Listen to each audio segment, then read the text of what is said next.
Хөгжлийн бэрхшээлтэй иргэдийн эрхийг хангах орон тооны бус зөвлөлийн 2018 оны ээлжид хуралдаан өнөөдөр төрийн ордонд боллоо.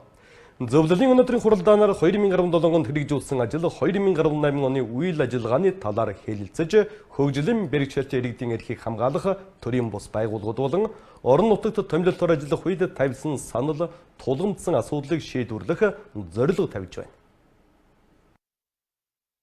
Хөгжлийн бэрхшээлтэй хүн улс төр эдийн засаг нийгэм соёлын харилцаанд оролцох, үндсэн эрх чөлөөг бусадтай адил дэвшээдлэх, нийгмийн баялгаас дэвшгүүртэх, хөгжилд хувь нэмрээ оруулах боломжийг бүрдүүлэх, хөгжлийн бэрхшээлтэй хүний эрхийн тухай хуулийг хэрэгжүүлэхэд засгийн газраас анхаарал хандуулан ажиллаж байгаа гэдгээ онцолж байна.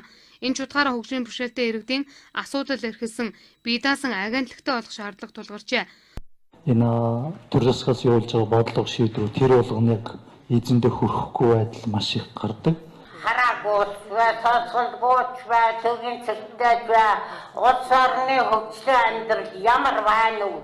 Чи юу ярьж байна уу гэдгийг бид бас дүгнэж цэгнэх тийм чадвартай, тийм боловсралтай хүмүүс гэдгийг бас ойлгоорой. Энэ хүмүүсээ хаа явсан газар нь хайрлаж байгаарай. Дэмжиж тусалж байгаарай. Дэлгүүр оршоонд автобусанд ороход нь хүртэл нэг өргөж сугдаад өгж байгаарай. Автобусын дотор нэг суудал тавиад өгчөж байгаарай. Замдаар явж байвал зам хөндлөн гарахад нь туслаад дэмжиж өгчөж байгаарай. Хүний хайр гэдэг юм бол эдгэрт маань дутагдж байгаа шүү гэдгийг одоо хэлье. Энэ бол хүн ёсны асуудал.